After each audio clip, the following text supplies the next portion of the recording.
The French Grand Prix has been around for over 110 years now, starting with the 1906 French Grand Prix held on closed-off streets around the city of Le Mans, all the way up to present day at Circuit Paul Ricard, and of course, being an event that has lasted so long, the French Grand Prix has been host to its fair share of venues. Take this period between 1964 and 1974, in which it went Rouen, Charade, Reims, Le Mans, the Bugatti circuit, Rouen, Charade, Paul Ricard, Charade, Paul Ricard, and Dijon-Prémois. 6 different venues in the span of only 10 years, which is only a little extreme looking at F1 nowadays, but one venue that stuck out more than the rest for being one of the most unique and craziest tracks Formula 1 has ever visited for a number of reasons, and that would be the Circuit de Charade, also well known as Circuit Clermont-Ferrand, and today I'm going to be walking you through just why this track was so distinguished. So how about we just look at a map of the track itself,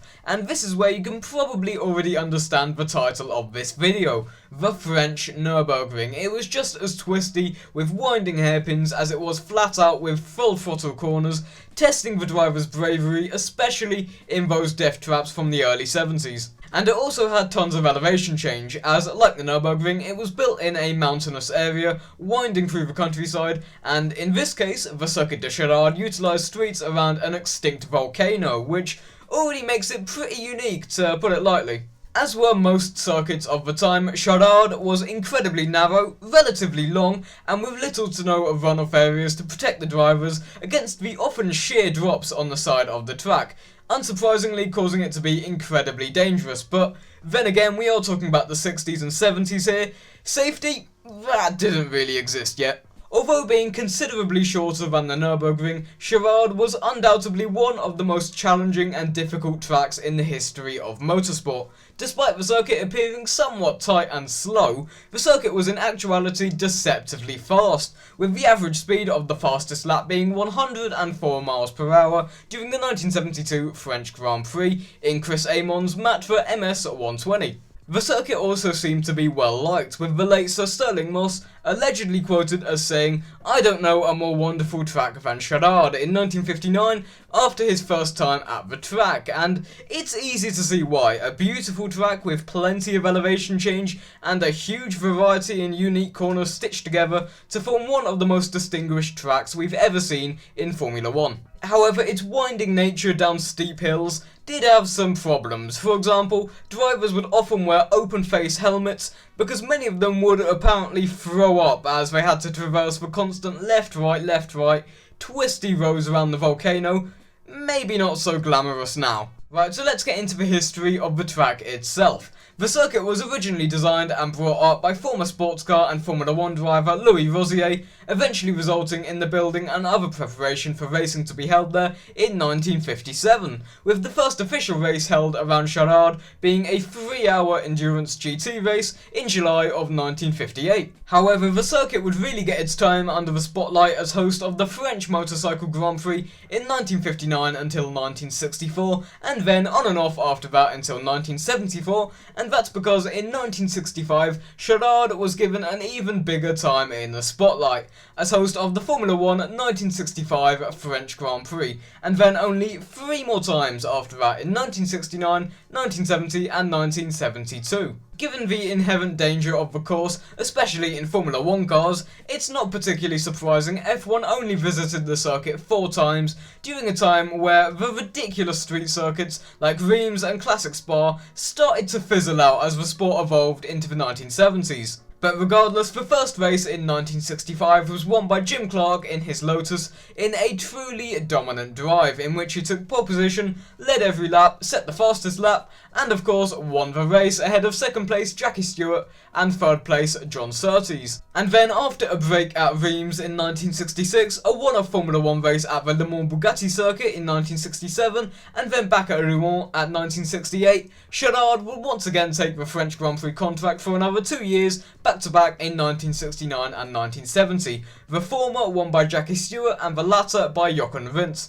And then we get on to what would be the final Formula 1 race at Circuit de Charade, the 1972 French Grand Prix, where the safety issues of the circuit really started to become apparent. Specifically, all the volcanic rocks and debris lining and scattering onto the track during a race. For example, 10 different drivers suffered punctures throughout the 1972 event, but the worst incident would come when that year's champion, Emerson Fittipaldi, kicked up rocks scattered on the edge of the track, penetrating the visor of helmet Marco behind, blinding him in his left eye and forcing him to retire from racing, like he now forces others to retire from racing. This would kinda mark the beginning of the end for Charade. By this point in 1972, the typical long narrow street circuits were beginning to die out and be replaced by purpose-built racing facilities. In Charade's case, it was replaced by Paul Ricard and Dijon-Plemois in Formula 1. The lack of any real runoff area and the often steep drops on the side of the road, coupled with the incredibly fast-flowing nature of the course, would lead you to expect a circuit like this would have died out from motorsport completely by the mid-70s in a similar fashion to vintage Spa. But no, surprisingly, this original 5-mile long circuit was used right up until 1988, hosting touring car racing from time to time before eventually being finally abandoned. Well, for the most part at least. Like the Nürburgring, the circuit was also drastically shortened in 1989 to make it more suitable for modern day racing. The new circuit consists of a small section of the southern part of the track linked together, still bearing some similarities, encompassing the winding nature of the original, with plenty of elevation change still present, making for a somewhat obscure but very interesting circuit that still exists today. And it would eventually stop being a street circuit and be converted into a fully permanent racing facility in the year 2000. Although it doesn't act as host to any major international racing championship, it mostly focuses on track days and much smaller racing events, now almost half a century on from its last appearance in Formula 1. The original circuit used from 1958 until 1988 was really the Nürburgring of France. It had the elevation, it had the mix of flat out corners with tight hairpins, it definitely had the danger, and although it was only used 4 times in Formula 1, it is in my opinion one of the most amazing circuits to have ever been used in the history of motorsport.